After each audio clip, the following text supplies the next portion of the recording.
أنت الرحمن يا الله، أنت الرحيم يا الله، أنت السلام يا الله، أنت العزيز يا الله، أنت القدوس يا الله، أنت الجبار يا الله. ولله الأسماء الحسنى فادعوه بها. نحمده ونصلي على رسوله الكريم، أما بعد، فأعوذ بالله من الشيطان الرجيم، بسم الله الرحمن الرحيم، رب اشرح لي صدري ويسر لي أمري واحلل عقدة من لساني يفقهوا قولي۔ ناظرین، پروگرام اللہ کے خوبصورت نام کے ساتھ آپ کی خدمت میں حاضر ہیں۔ آج ہم انشاءاللہ اللہ سبحانہ وتعالیٰ کے نام الملک پر بات کریں گے۔ الملک کا معنی ہے حقیقی بادشاہ۔ قرآن مجید میں اللہ سبحانہ وتعالیٰ کا ارشاد ہے، فَتَعَالَى اللَّهُ الْمَلِكُ الْحَقُّ لَا إِلَٰهَ إِلَّا هُوَ رَبُّ الْعَرْشِ الْكَرِيمِ۔ بس بہت بلند ہے اللہ جو سچا بادشاہ ہے، اصل بادشاہ ہے، حقیقی بادشاہ ہے، جس کے سوا کوئی الہ نہیں، کوئی معبود نہیں، عزت والے عرش کا مالک، عزت والے عرش کا رب۔ اگر دیکھا جائے تو دنیا میں جتنے بھی بادشاہ ہیں، اللہ سبحانہ وتعالیٰ ان سب کا بادشاہ ہے۔ وہ بادشاہ جس کے حکم پر تمام کائنات چلتی ہے، جو بلا روک ٹوک ہر چیز پر اپنا حکم نافذ کر سکتا ہے اور اسے اس میں کوئی روکنے والا نہیں۔ حقیقت یہ ہے کہ سب تعریف اسی کے لیے ہے، سب امور اسی کی طرف لوٹائے جاتے ہیں، اور اس کی بادشاہت کوئی عام بادشاہت نہیں ہے۔ وہ عرش پر بلند ہے، اور عرش ساتوں آسمان اور ساتوں زمینیں اللہ کی کرسی کے سامنے ایسے ہیں جیسے ایک وسیع صحرا میں ایک چھوٹی سی مندری، ایک چھوٹا سا رنگ، اور پھر اللہ سبحانہ تعالیٰ کے عرش کے سامنے وہ کرسی ایک چھوٹے سے رنگ کی طرح ہے۔ آپ سوچئے کہ وہ عرش کتنا بلند ہے، اور جو خود اس پر مستوی ہے وہ کتنا بڑا ہے، کتنا عظیم ہے۔ وہ ہے ہمارا رب، ہمارا مالک اور حقیقی بادشاہ۔ اور اس دنیا میں جتنے بھی کام امور پاتے ہیں، جتنی بھی چیزیں چل رہی ہیں، جو کچھ بھی ہو رہا ہے، دراصل وہ سب اسی کے حکم پر چل رہا ہے، اور اس پر اسی اکیلے کا فیصلہ نافذ ہے۔ وہ ہر چیز کو سنتا ہے، دیکھتا ہے اور اپنی مرضی کے مطابق چلاتا ہے۔ وہ ہر چیز کے پوشیدہ اور ظاہر سے آگاہ ہے۔ وہ جس کو جو چاہتا ہے عطا کرتا ہے، اور جس سے جو چیز چاہتا ہے روک لیتا ہے۔ وہ جس کو جیسے جتنا چاہے بدلہ دیتا ہے، جس کو چاہتا ہے عزت دیتا ہے، جس کو چاہتا ہے رسوا کر دیتا ہے، جس کو چاہتا ہے رزق دیتا ہے، اور جس سے چاہے رزق روک لیتا ہے، جس کو چاہے زندگی دیتا ہے، اور جس سے چاہے زندگی واپس لے لیتا ہے اور اس کو موت دے دیتا ہے۔ یہ ہے ہمارا رب، حقیقی بادشاہ۔ قرآن مجید میں سورۃ الحشر کی آخری آیات میں اللہ تعالیٰ فرماتے ہیں، هو اللہ الذی لا الہ الا هو الملک۔ وہ اللہ جس کے سوا کوئی الہ نہیں، الملک حقیقی بادشاہ ہے، القدوس پاکیزہ، نہایت پاک، السلام سراسر سلامتی، المؤمن امن دینے والا، المہیمن نگہبان، العزیز زبردست، غالب، الجبار سب پر غالب، المتکبر سب سے بڑا بن کر رہنے والا۔ سبحان اللہ، پاک ہے اللہ، عما یشرکون، ان سب چیزوں سے جنہیں وہ اس کا شریک ٹھہراتے ہیں۔ تو حقیقت یہ ہے کہ اللہ سبحانہ تعالیٰ کے ہیں اچھے اچھے نام، اور ان ناموں میں سے ایک خوبصورت نام الملک ہے۔ حضرت علی رضی اللہ عنہ کہتے ہیں کہ جب نبی صلی اللہ علیہ وسلم نماز کے لیے کھڑے ہوتے تو آغاز یوں کرتے، اللہم انت الملک لا الہ الا انت۔ اے اللہ، تو ہی بادشاہ ہے، تو ہی اصل بادشاہ ہے، تیرے سوا کوئی الہ نہیں۔ اور یہ اللہ کے رسول ہیں صلی اللہ علیہ وسلم، جو اللہ سبحانہ تعالیٰ کی بادشاہت کا اعتراف کر رہے ہیں۔ آپ صلی اللہ علیہ وسلم نے یہ بھی فرمایا کہ اللہ تعالیٰ زمین کو مٹھی میں لے لے گا اور آسمانوں کو اپنے دائیں ہاتھ میں لپیٹ لے گا، پھر فرمائے گا انا الملک، انا الملک، میں ہوں اصل بادشاہ، میں ہوں اصل بادشاہ، این ملوک الارض، کہاں ہے زمین کے بادشاہ؟ اور اس دن بادشاہت صرف اور صرف اللہ ہی کے لیے ہوگی۔ الملک یومئذ للہ، آج حکومت، بادشاہت، اختیار، اقتدار، قبضہ سب صرف اور صرف اللہ کے ہاتھ میں ہے۔ نبی صلی اللہ علیہ وسلم نے فرمایا جب رات کا 1/3 حصہ گزر جاتا ہے تو اللہ تعالیٰ آسمان دنیا پر نزول فرماتے ہیں اور اعلان کرتے ہیں انا الملک، انا الملک، میں ہوں بادشاہ، میں ہوں بادشاہ، کون ہے جو مجھ سے دعا کرے تو میں اسے قبول کر لوں۔ یعنی بادشاہ حقیقی جو عرش عظیم کا مالک ہے وہ ہمیں پکارتا ہے اور ہم سے چاہتا ہے کہ ہم اس سے مانگیں اور وہ ان سب کو عطا کرے جو وہ چاہیں۔ کون ہے جو مجھ سے سوال کرے کہ میں اسے عطا کروں؟ کون ہے جو مجھ سے بخشش مانگے تو میں اسے بخش دوں؟ اور یہ اعلان مسلسل طلوع فجر تک ہوتا رہتا ہے۔ تو اس وقت بھی اللہ سبحانہ وتعالیٰ اپنا تعارف الملک کے طور پہ کرواتے ہیں کہ بندو یاد رکھو میں ہوں تمہارا حقیقی بادشاہ۔ اور جو حقیقی بادشاہ ہے وہ بادشاہ مطلق ہے، ایبسولیوٹ اتھارٹی ہے اس کے پاس، وہ جو جب جیسے چاہے کرے۔ تبارک الذی بیدہ الملک وہو علی کل شیء قدیر، بہت برکت والا ہے وہ جس کے ہاتھ میں ہر چیز کا کنٹرول ہے، بادشاہت ہے، اور وہ ہر چیز پر پورا اختیار رکھتا ہے، پوری قدرت رکھتا ہے۔ سورۃ الفرقان میں اللہ تعالیٰ فرماتے ہیں الذی لہ ملک السماوات والارض ولم یتخذ ولدا ولم یکن لہ شریک فی الملک، ولم یکن لہ شریک فی الملک، کہ اللہ سبحانہ وتعالیٰ وہ ہے کہ جس کے ہاتھ میں آسمانوں اور زمین کی بادشاہت ہے۔ یعنی وہ صرف زمین کا نہیں بلکہ آسمانوں کا بھی بادشاہ ہے، اور آسمانوں میں جو مخلوق رہتی ہے اور جو کچھ بھی اس نے بنایا ہے ان سب کا بادشاہ حقیقی ہے۔ وَلَمْ يَتَّخِذْ وَلَدًا، اور وہ ایسا بادشاہ ہے جس کا کوئی بیٹا نہیں ہے، کوئی اس کے اقتدار میں کہیں سے بھی شریک نہیں۔ وَلَمْ يَتَّخِذْ وَلَدًا وَلَمْ يَكُنْ لَهُ شَرِيكٌ فِي الْمُلْكِ، اور اس کی بادشاہت میں کوئی بھی شریک نہیں، یعنی مکمل اختیار رکھنے والا۔ دنیا میں بادشاہ یا جہاں بھی صاحب اقتدار لوگ ہوتے ہیں تو وہ بعض اوقات دوسروں کے مشورے کے ساتھ چلتے ہیں، دوسروں کی مدد کے ساتھ چلتے ہیں۔ ان کی حکومت کو چلانے کے لیے ایک فوج چاہیے ہوتی ہے، خزانہ چاہیے ہوتا ہے، لیکن اللہ سبحانہ وتعالیٰ ہر چیز کے اوپر مکمل اختیار رکھتا ہے، اسے کسی کی بھی مدد اور کسی کے بھی خزانوں کی ضرورت نہیں، تمام کے تمام خزانے اس کے اپنے ہاتھ میں ہیں۔ پھر یہ ہے کہ دنیا میں جب کسی کو بادشاہت ملتی ہے تو ایک محدود وقت کے لیے ملتی ہے، لیکن اللہ سبحانہ وتعالیٰ ہمیشہ سے بادشاہ ہے اور ہمیشہ رہے گا۔ پھر یہ کہ دنیا کے بادشاہوں سے بہت سی چیزیں اوجھل رہتی ہیں، انہیں معلوم ہی نہیں ہوتی، بعض اوقات ان کے فیصلے عدل و انصاف پر مبنی نہیں ہوتے، بعض اوقات وہ فیصلے کر لیتے ہیں لیکن ان کے فیصلے نافذ ہی نہیں ہوتے، جبکہ اللہ سبحانہ وتعالیٰ کا ہر فیصلہ علم اور حکمت پر مبنی ہوتا ہے اور اس کا ہر فیصلہ نافذ ہوتا ہے۔ ایسا نہیں کہ وہ حکم دے اور اس کا حکم مانا نہ جائے، وہ کسی کو کچھ کہے اور اس کی تابعداری کی نہ جائے۔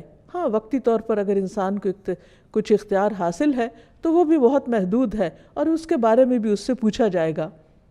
تو بحیثیت مسلمان ہمارا اس بات پر پورا یقین اور پورا ایمان ہونا چاہیے کہ اصل بادشاہت اللہ ہی کے لیے ہے، اور اگر زمین پر اللہ نے مجھے کسی بھی معاملے میں کچھ بھی اختیار دیا ہے تو صرف یہ وقتی ہے اور اس کا بھی حساب ہونے والا ہے، لیکن اللہ سبحانہ وتعالیٰ ہی حقیقی بادشاہ ہے۔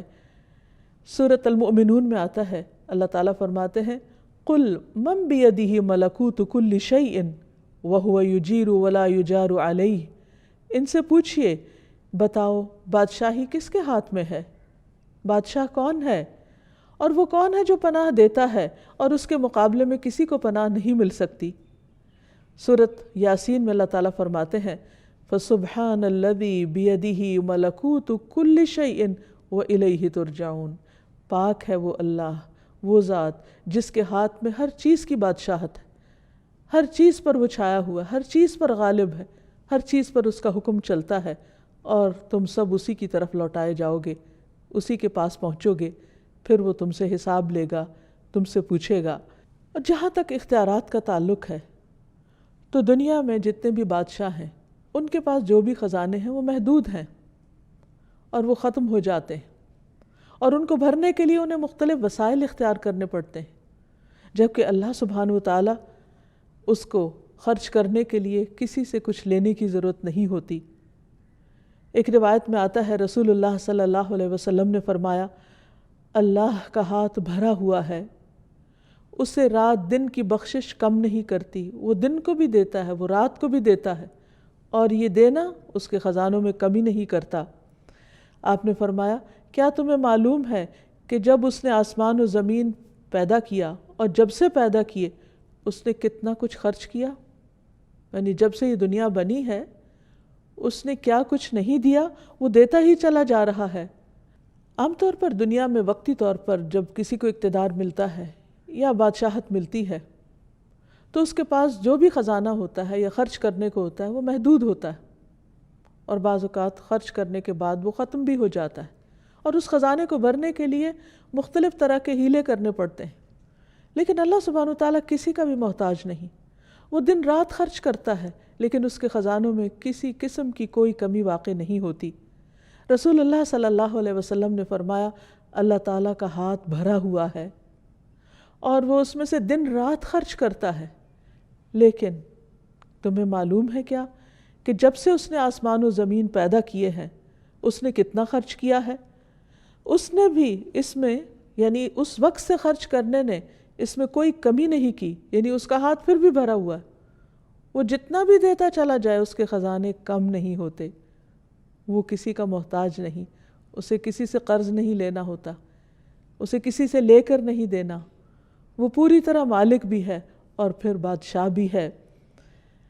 پھر فرمایا کہ اس کا عرش پانی پر ہے اور اس کے دوسرے ہاتھ میں ترازو ہے جسے وہ جھکاتا اور بلند کرتا رہتا ہے، یعنی جیسے جس چیز میں چاہے تصرف کرے، اسے کوئی روکنے والا نہیں ہے۔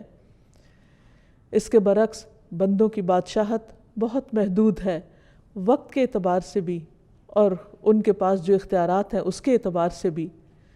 لیکن کتنی حیرت کی بات ہے کہ ہم اگر دنیا میں کسی کے پاس کچھ بھی اختیار ہو تو اس سے فوراً مروب ہو جاتے ہیں، اس سے ڈرنے لگتے ہیں، اس کی مرضی کی بات کرنے لگتے ہیں۔ لیکن اس کے برعکس اللہ سبحانہ وتعالیٰ جو پوری کائنات کا بادشاہ ہے اور ہر چیز کا اختیار اس کے پاس ہے، ہم اس سے ڈرتے نہیں، اس کے آگے جھکتے نہیں۔ یہ کس قدر ناسمجھی کی بات ہے، اور بات وہی ہے جو اللہ سبحانہ وتعالیٰ نے خود فرمائی، وَمَا قَدَرُ اللَّهَ حَقَّ قَدْرِهِ، انہوں نے اللہ کی قدر ہی نہیں کی جیسا کہ حق ہے اس کی قدر کرنے کا۔ وَالْأَرْضُ جَمِيعًا قَبْضَتُهُ يَوْمَ الْقِيَامَةِ، اور زمین ساری کی ساری اس کے قبضے میں ہوگی قیامت کے دن۔ وَالسَّمَاوَاتُ مَطْوِيَّاتٌ بِيَمِينِهِ، اور آسمان اس کے دائیں ہاتھ میں لپٹے ہوئے ہوں گے، یعنی ہر چیز اس کے قبضہ قدرت میں ہے، اختیار میں ہے۔ اس کے باوجود ہم پوری طرح اس کے آگے نہیں جھکتے، پوری طرح اس کے طریقوں پر نہیں چلتے، اس کو راضی کرنے کی فکر نہیں کرتے، اور اس کے برعکس جن کے پاس محدود اختیارات ہیں، چونکہ وہ ظاہر سامنے نظر آتے ہیں اس لیے انہی سے مروب ہو جاتے ہیں، اور اللہ جو الملک الحق ہے، حقیقی بادشاہ ہے، اس کو بھول جاتے ہیں۔ پھر آپ دیکھیے کہ اللہ سبحانہ وتعالیٰ جیسی قدرت بھی کسی کے پاس نہیں۔ عبداللہ بن مسعود کہتے ہیں کہ علماء یہود میں سے ایک شخص رسول اللہ صلی اللہ علیہ وسلم کے پاس آیا اور کہا، اے محمد، ہم تورات میں پاتے ہیں کہ اللہ تعالیٰ آسمانوں کو ایک انگلی پر اٹھا لے گا، اور زمین کو ایک اور انگلی پر اٹھا لے گا، اور درختوں کو ایک انگلی پر، اور پانی اور مٹی کو ایک انگلی پر، اور تمام مخلوقات کو ایک انگلی پر، اور پھر فرمائے گا، انا الملک، میں ہوں بادشاہ، میں ہوں بادشاہ۔ نبی صلی اللہ علیہ وسلم نے جب اس عالم کی بات سنی تو آپ مسکرا دیے، اور دراصل یہ مسکراہٹ اس یہودی عالم کی تصدیق کے طور پر تھی۔ پھر آپ نے یہ آیت تلاوت فرمائی، وَمَا قَدَرُ اللَّهَ حَقَّ قَدْرِهِ وَالْأَرْضُ جَمِيعًا قَبْضَتُهُ يَوْمَ الْقِيَامَةِ وَالسَّمَاوَاتُ مَطْوِيَّاتٌ بِيَمِينِهِ سُبْحَانَهُ وَتَعَالَى عَمَّا يُشْرِكُونَ۔ اور ان لوگوں نے اللہ کی قدر نہیں کی جیسا کہ اس کی قدر کرنے کا حق ہے، اور ساری زمین قیامت کے دن اس کی مٹھی میں ہوگی، اس کے ہاتھ میں ہوگی، اور آسمان دائیں ہاتھ میں لپٹے ہوئے ہوں گے۔ وہ ان لوگوں کے شرک سے بالکل پاک اور بلند تر ہے، یعنی لوگ اللہ سبحانہ وتعالیٰ کی عظمت کو اس طرح محسوس نہیں کرتے جس طرح کرنا چاہیے۔ پھر یہ بھی یاد رہے کہ اللہ سبحانہ وتعالیٰ کی بادشاہت میں کبھی بھی کسی قسم کی کوئی کمی نہیں آئے گی۔ اللہ تعالیٰ فرماتے ہیں اگر تم سب اولین و آخرین، یعنی سارے کے سارے انسان، اور نہ صرف یہ کہ انسان بلکہ جن بھی، کہ تمہارے اول پہلے انسان سے لے کے آخری انسان تک، اور تمام کے تمام جن پہلے جن سے لے کر آخری جن تک، تم سب اس آدمی کے دل کی طرح ہو جاؤ جو سب سے زیادہ تقوی والا ہو، تو بھی تم میری سلطنت میں کچھ اضافہ نہیں کر سکتے۔ یعنی عام طور پر انسان یہ سمجھتا ہے کہ جب وہ عبادت کرتا ہے یا اللہ کی بندگی کرتا ہے یا کوئی بھی اس کی خاطر کام کرتا ہے تو شاید وہ اللہ تعالیٰ کو فائدہ پہنچاتا ہے، حالانکہ ایسا نہیں ہے۔ اللہ تعالیٰ فرماتے ہیں کہ اگر تم سارے سجدے میں بھی پڑے رہو تو اس سے میری حکومت، میری بادشاہت میں کچھ اضافہ نہیں ہوگا۔ اسی طرح اے میرے بندو، اگر تم سب اولین و آخرین، جن و انس، ایک آدمی کی طرح ہو جاؤ جو سب سے زیادہ بدکار ہے، تو پھر بھی تم میری سلطنت میں کسی قسم کی کوئی کمی نہیں کر سکتے۔ یعنی اگر اس زمین پر اول سے لے کر آخر تک قیامت تک کوئی ایک بندہ بھی کوئی عبادت نہ کرے، کسی قسم کی کوئی تسبیح نہ کرے، کوئی ذکر نہ کرے، کوئی اس کی اطاعت نہ کرے، تو بھی اللہ سبحانہ وتعالیٰ کی حکومت میں، بادشاہت میں، اقتدار میں، اختیار میں، اس کی طاقت اور غلبے میں کوئی کمی نہیں آ سکتی، کسی قسم کی کوئی کمی۔ ہم اسے کوئی نقصان نہیں دے سکتے۔ تو پھر یہ سب کچھ اصل میں خود ہمارے اپنے ہی فائدے میں ہے۔ جب ہم اللہ تعالیٰ کی عبادت کرتے ہیں تو اس کو تو کچھ نہیں ملتا، لیکن یہ عبادت ہمارے لیے باعث سعادت ہوتی ہے۔ جب ہم اس کا ذکر کرتے ہیں تو اس کو کچھ نہیں ملتا، اس لیے کہ زمین و آسمان کی ہر چیز اس کی تسبیح کر رہی ہے، لیکن یہ تسبیح اور یہ ذکر خود ہمارے اپنے دلوں کی تسکین کا باعث بنتا ہے۔ اس لیے بندہ جب بھی اللہ سبحانہ وتعالیٰ کی طرف رغبت کرے تو اس سے ڈرتے ہوئے اور اس سے امید رکھتے ہوئے، اس سوچ کے ساتھ نہیں کہ میں اپنی عبادت سے اس کو کچھ فائدہ پہنچانے چلا ہوں۔ پھر فرمایا اے میرے بندو، تم سب اولین و آخرین، جن و انس، ایک صاف چٹیل میدان میں کھڑے ہو جاؤ اور سب مجھ سے مانگو، اور میں تم سب کو وہ سب کچھ دوں جو تم مانگ رہے ہو، تو اس سے میری حکومت میں، میری بادشاہت میں اتنی بھی کمی نہیں ہوگی جتنی ایک سمندر کے اندر سوئی ڈالنے کے بعد نکالی جائے اور اس میں جو پانی لگا ہو، تو اتنی قلیل مقدار میں بھی اس سمندر کے مقابلے میں جو کمی ہوتی، میری بادشاہت میں وہ بھی کمی نہیں ہوگی۔ تو اس سے پتہ چلتا ہے کہ اللہ سبحانہ وتعالیٰ کی بادشاہت کیسی ہے، اور اس کے خزانے کیسے ہیں، اور اس کی حکومت کیسی ہے، اور اس کا اقتدار کیسا ہے۔ پھر آپ دیکھیے کہ اس کی بادشاہت کی وسعت، اس کا بھی ہم اندازہ نہیں کر سکتے۔ نبی صلی اللہ علیہ وسلم نے فرمایا میں خوب جانتا ہوں کہ اہل جہنم میں سے کون سب سے آخر میں نکلے گا۔ وہ ایک ایسا شخص ہوگا جو اپنے گھٹنوں کے بل رینگتا ہوا جنت میں داخل ہوگا، یعنی جہنم سے گھٹنوں کے بل گھسٹتا ہوا باہر نکلے گا تو اللہ سبحانہ وتعالیٰ اسے حکم دیں گے کہ جاؤ جنت میں داخل ہو جاؤ۔ وہ جنت میں آئے گا، لیکن اسے ایسے معلوم ہوگا کہ جیسے جنت بھری ہوئی ہے، تو واپس اللہ تعالیٰ کے پاس جائے گا اور کہے گا یا رب جنت تو بھر گئی ہے۔ اللہ تعالیٰ اسے فرمائیں گے کہ جاؤ جنت میں چلے جاؤ۔ پھر وہ جائے گا، پھر وہ دیکھے گا کہ جنت بہت آباد ہے، وہ واپس آئے گا اور کہے گا اے رب جنت تو بھری ہوئی معلوم ہوتی ہے، میں نے جنت کو بھرا ہوا پایا ہے۔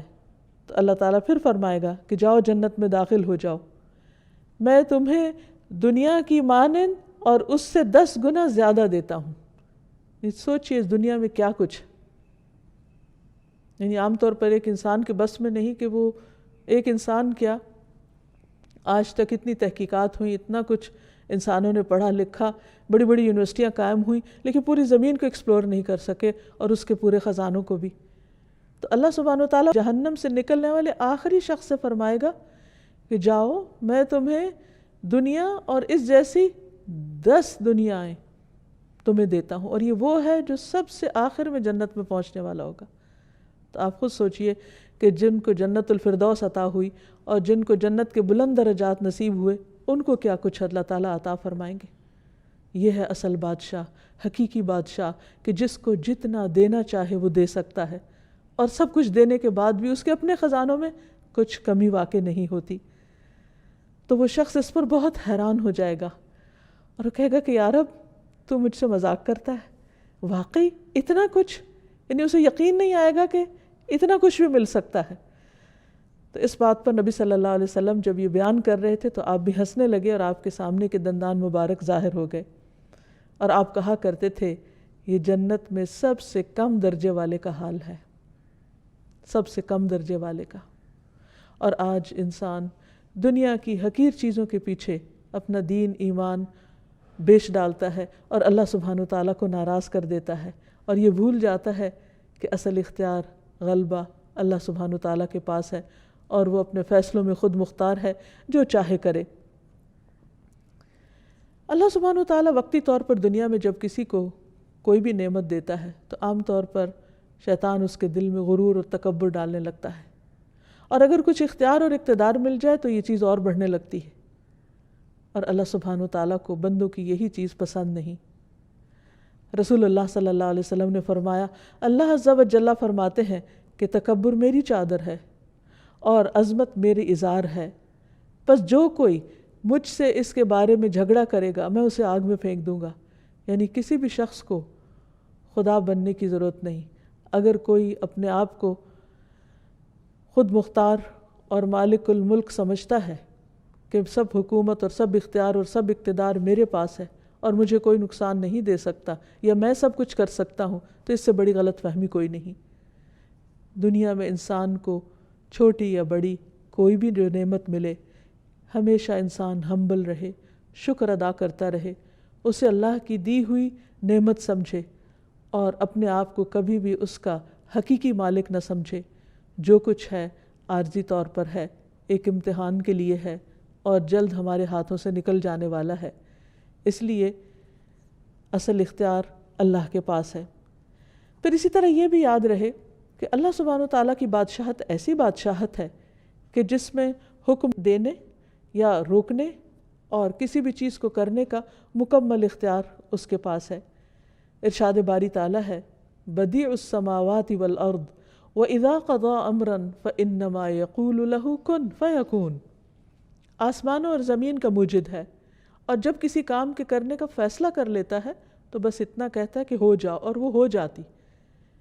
آپ سوچئے کہ دنیا میں اگر کوئی حکم دیتا بھی ہے تو بعض اوقات اس کے حکم، اس کے آرڈیننس، اس کے فرمان کی کیا ویلیو ہوتی ہے۔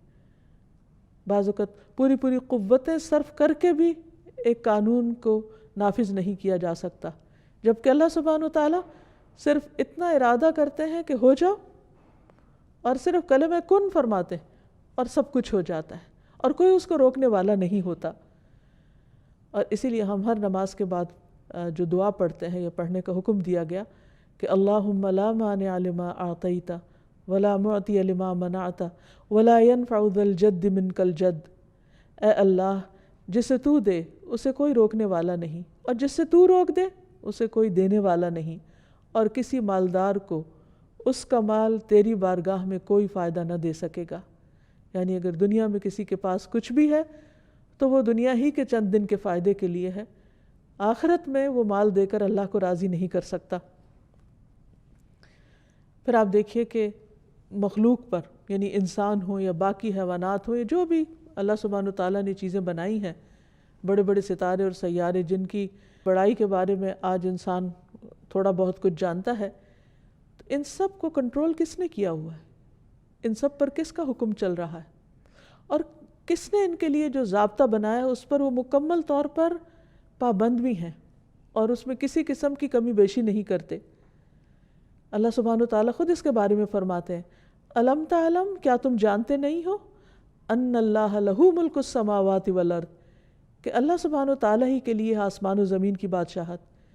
یعنی جتنا کچھ بھی تم دیکھ رہے ہو، یہ سورج، چاند، ستارے، یہ بلینز آف گیلیکسیز اور ان کے اندر ٹریلینز آف سٹارز، اور ان سب کا مسلسل چلتے رہنا، چلنا نہیں بلکہ پوری قوت کے ساتھ دوڑتے رہنا اور اس نظام میں کسی قسم کا خلل نہ آنا، یہ دراصل کس کے کنٹرول میں ہے، کس کے اختیار میں ہے، کس نے ان سب کو ایک ڈسپلن کے اندر رکھا ہوا ہے۔ آج ہمارے لیے تو ایک ٹریفک کو کنٹرول کرنا مشکل ہو جاتا ہے، لیکن آسمانوں کی ٹریفک، خواہ وہ بادل ہوں یا ستارے اور کواکب ہوں، یہ تمام چیزیں صرف اور صرف اللہ کے حکم کے مطابق ہی چل رہی ہیں، اسی نے ان کو تھاما ہوا ہے، اور ان میں سے کوئی ایک بھی اپنی راہ چھوڑ کر دوسری طرف نہیں جاتا۔ اگر ان میں سے کوئی ایک بھی اپنی مرضی کرنے لگے تو ہر چیز ٹکرا کر رہ جائے، یہ نظام درہم برہم ہو کر رہ جائے۔ تو اس سے یہ پتہ چلتا ہے کہ حقیقی بادشاہت ان سب پر دراصل اللہ ہی کی ہے۔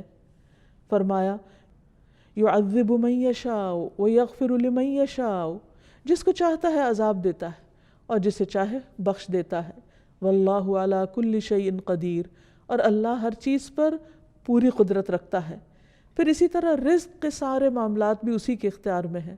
واللہ یرزق من یشاء بغیر حساب، اللہ جس کو چاہتا ہے بغیر حساب کے رزق دیتا ہے، یعنی انلمیٹڈ۔ پھر کسی کو حکومت دینا یا نہ دینا یہ بھی اس کے اختیار میں ہے۔ واللہ یؤتی ملکہ من یشاء، اللہ اپنی بادشاہت دیتا ہے، اپنی حکومت دیتا ہے جسے چاہتا ہے، اور اللہ وسعت والا، علم والا ہے۔ سیدھے راستے پہ چلانا بھی اسی کے اختیار میں ہے۔ واللہ یہدی من یشاء الی صراط مستقیم۔ پھر نفع اور نقصان بھی اسی کے ہاتھ میں ہے۔ وَإِن يَمْسَسْكَ اللَّهُ بِضُرٍّ فَلَا كَاشِفَ لَهُ إِلَّا هُوَ، اگر اللہ سبحانہ وتعالیٰ تمہیں کوئی نقصان پہنچانا چاہے تو اس کے سوا اسے کوئی ہٹا نہیں سکتا۔ وَإِن يُرِدْكَ بِخَيْرٍ، اور اگر تمہیں کوئی خیر پہنچانا چاہے فَلَا رَادَّ لِفَضْلِهِ، تو اس کے فضل کو بھی کوئی نہیں پھیر سکتا۔ يُصِيبُ بِهِ مَن يَشَاءُ، وہ جس کو چاہتا ہے وہ فضل پہنچاتا ہے، یعنی کوئی اس کو روک نہیں سکتا۔ یصیب بہ من یشاء من عبادہ وہو الغفور الرحیم، اور وہ غفور الرحیم بھی ہے۔ پھر اسی طرح نبوت کا دینا بھی اسی کے اختیار میں ہے، اس نے جس کو چاہا اپنے بندوں میں سے اپنی رسالت کے لیے چن لیا۔ پھر ہر طرح کا فضل دینا بھی اللہ کے اختیار میں ہے، یعنی کوئی کسی سے اللہ کی نعمت کو چھین نہیں سکتا، اور اسی لیے حسد کرنا منع کیا گیا ہے، کیونکہ وہ اللہ کا فیصلہ ہوتا ہے، وہ جس پہ جو چاہے رحمت فرمائے۔ پھر اسی طرح بیٹے اور بیٹیاں دینا بھی اللہ کے اختیار میں ہے۔ اللہ تعالیٰ فرماتے ہیں للہ ملک السماوات والارض یخلق ما یشاء یہب لمن یشاء اناثا ویہب لمن یشاء الذکور، آسمانوں اور زمین کی بادشاہت اللہ ہی کی ہے، جسے چاہتا ہے جو چاہتا ہے پیدا کرتا ہے۔ یخلق ما یشاء، یعنی اس کی تخلیق اس کی مرضی سے ہوتی ہے کیونکہ وہ بادشاہ ہے۔ جسے چاہتا ہے بیٹیاں عطا کرتا ہے، جسے چاہتا ہے بیٹے دیتا ہے، اور جسے چاہتا ہے ملا جلا کر دیتا ہے۔ اصل اختیار اسی کا ہے۔ پھر اسی طرح انسانوں کو معاف کرنا یا عذاب دینا یا بخش دینا یہ بھی اسی کے اختیار میں ہے، اور اس میں بھی مالک یوم الدین وہ خود ہے، روز جزا کا مالک، جس میں سارے فیصلے اس کی مرضی کے مطابق ہوں گے۔ پھر تمام بنی آدم کے دلوں کا اختیار بھی اللہ سبحانہ وتعالیٰ کے پاس ہے، یعنی صرف یہ نہیں کہ آسمان اور ستارے سیارے کا مالک وہ ہے اور اس پر اس کی حکومت ہے، نہیں، اس زمین پر بھی حقیقی حکومت اور بادشاہت اسی کی ہے، حتیٰ کہ انسانوں کے دلوں پر بھی۔ رسول اللہ صلی اللہ علیہ وسلم نے فرمایا تمام بنی آدم کے دل رحمان کی انگلیوں میں سے 2 انگلیوں کے درمیان ایک دل کی طرح ہیں، وہ جیسے چاہتا ہے اسے پھیر دیتا ہے۔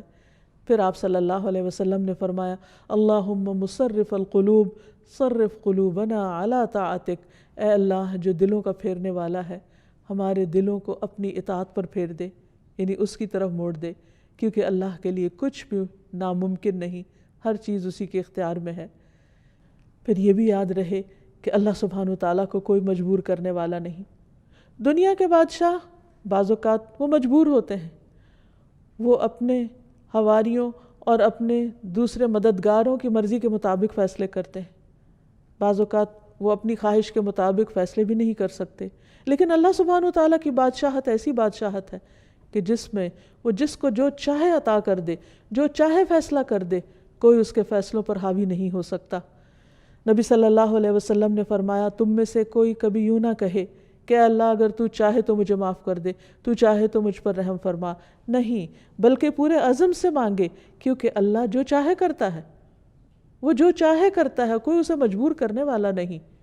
اس لیے اس سے خوب اچھی طرح پورے یقین اور اعتماد کے ساتھ مانگو. اور ایک اور چیز یہ کہ اس کی بادشاہت ایسی بادشاہت ہے جس میں وہ ظلم نہیں کرتا.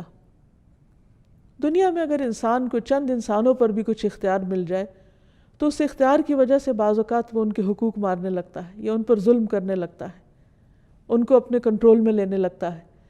لیکن اللہ سبحانہ وتعالیٰ کسی پر ظلم نہیں فرماتا.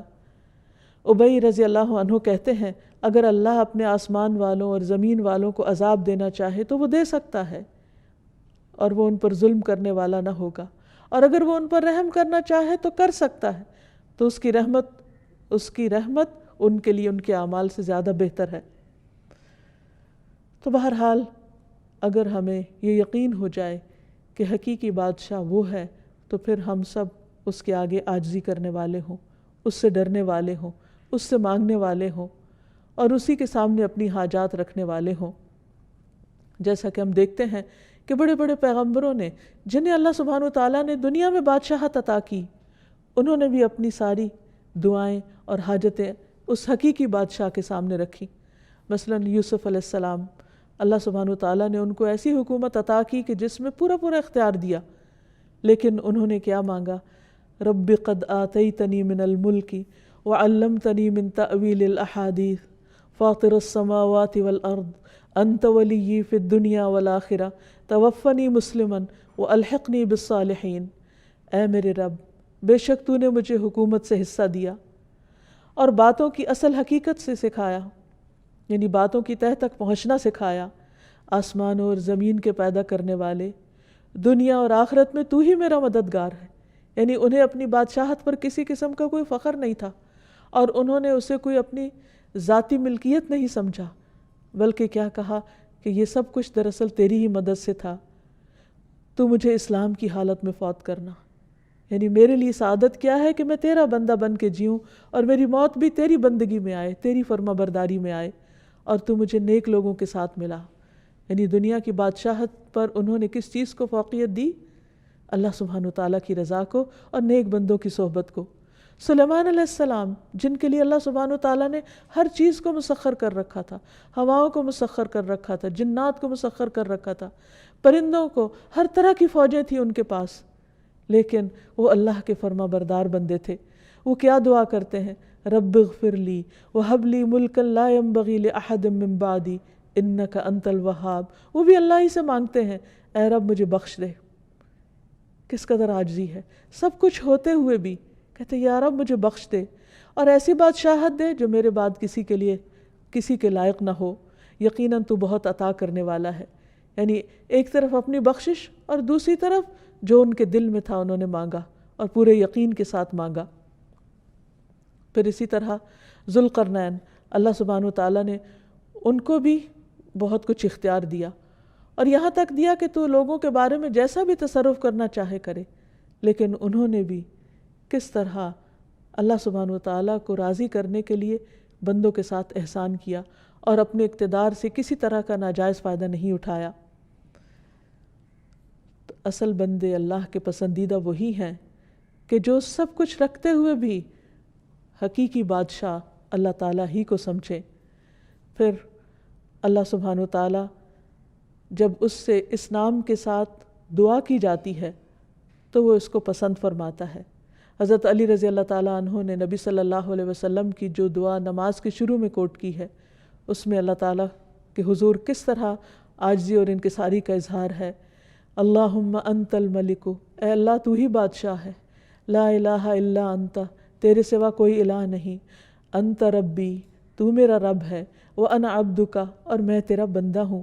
ظلمت نفسی، میں نے اپنی جان پہ ظلم کیا ہے. واعترفت بذنبی، اور میں اپنے گناہ کا اعتراف کرتا ہوں. فاغفر لی ذنوبی جمیعا، اللہ تو میرے سارے گناہوں کو معاف کر دے. انہ لا یغفر الذنوب الا انت، تیرے سوا گناہوں کو کوئی معاف نہیں کر سکتا. واہدنی لاحسن الاخلاق، اللہ مجھے بہترین اخلاق عطا کر. لا یہدی لاحسنھا الا انت، تیرے سوا بہترین اخلاق کی طرف کوئی رہنمائی نہیں کر سکتا. وصرف عنی سیئہا لا یصرف عنی سیئہا الا انت، اور تو مجھ سے میری برائیاں دور کر دے، ان برائیوں کو کوئی دور نہیں کر سکتا سوائے تیرے. پھر اسی طرح نبی صلی اللہ علیہ وسلم قیام کی حالت میں یہ دعا پڑھا کرتے تھے، سبحان ذی الجبروت والملکوت والکبریاء والعظمہ. آپ صلی اللہ علیہ وسلم کا مقام کتنا بلند ہے، لیکن جب اللہ کے حضور ہاتھ باندھ کر کھڑے ہوتے تو کس طرح اپنے رب کی تعریف بیان کرتے.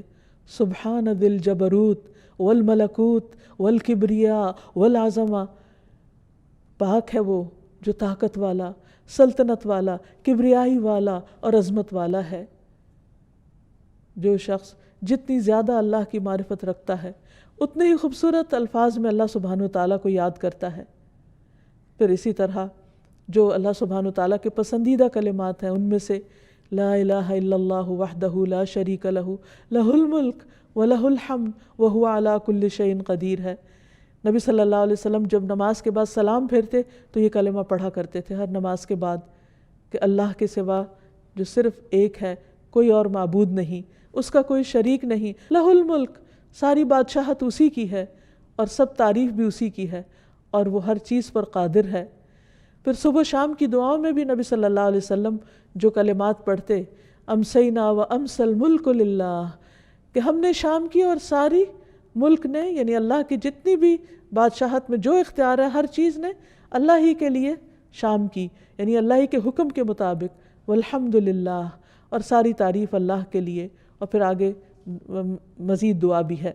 پھر اسی طرح صفا و مروہ کا طواف کرتے وقت بھی جو دعا سکھائی گئی اس میں بھی اللہ سبحانہ وتعالیٰ کے ملک کا اعتراف ہے. تو ہمارے لیے لازم ہے کہ ہم اللہ تعالیٰ کو بادشاہ حقیقی سمجھیں اور اس کے آگے ہمبل ہو جائیں، اس کی اطاعت اور فرما برداری کریں، اس کی اس بادشاہت میں کسی کو شریک نہ سمجھیں اور شرک کو گناہ عظیم سمجھیں. اللہ کے سوا کسی اور کو اختیار والا نہ سمجھیں، کیونکہ سب کے پاس جو بھی اختیار ہے وہ محدود ہے اور حقیقی معنوں میں دینے والا اللہ سبحانہ وتعالیٰ ہے، اور اس سے شدید محبت کرنے والے ہوں کیونکہ وہ ہر چیز کا مالک ہے، دنیا کی بھی اور آخرت کی بھی. اور پھر اس سے ملاقات کا شوق بھی ہمارے اندر ہو.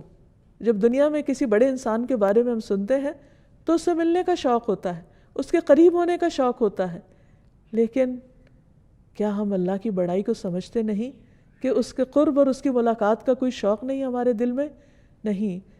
اگر ہم واقعی اس کی عظمت کو پہچان جائیں تو پھر اس سے ملاقات کا شوق بھی ہمارے دل میں ہو اور اس کا قرب بھی چاہیں. اور اس کا قرب نماز کے ذریعے حاصل ہوتا ہے. اس نے خود ہمیں بتا دیا واسجد واقترب، سجدہ کرو اور قریب ہو جاؤ، کیونکہ وہ عظیم بادشاہ ہے اور جب اس کو خوش کر دیں گے تو وہ ہمیں خوش کر دے گا. جیسے موسیٰ علیہ السلام اپنی قوم سے آگے آگے فوراً اللہ سبحانہ وتعالیٰ کی طرف بڑھے. اللہ تعالیٰ نے پوچھا کہ کیا چیز تجھے سب سے پہلے آگے لے آئی؟ وہ کیا چیز تھی جو انہیں اللہ سبحانہ وتعالیٰ کی طرف دوڑا رہی تھی؟ اس کی ملاقات کا شوق تھا. تو اللہ سبحانہ وتعالیٰ ہم سب کو اپنی ملاقات کا شوق دے اور اپنی عظمت کا احساس دے. وآخر دعوانا ان الحمد للہ رب العالمین. یا اللہ انت الحسیب، یا اللہ انت الشافی، یا اللہ انت المبین، یا اللہ انت الوکیل، یا اللہ انت القیوم، یا